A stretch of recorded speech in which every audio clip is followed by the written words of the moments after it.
In this video we will show you how to install the dual lens camera onto the wall using the AC-JB02 junction box.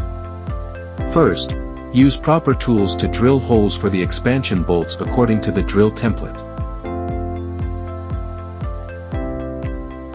Route the cable through the middle and get it ready for later installation. Then we need to install the junction box onto the wall.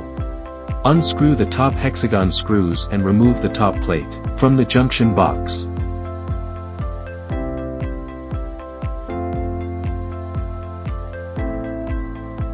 Use the corresponding expansion screws to install the junction box onto the wall.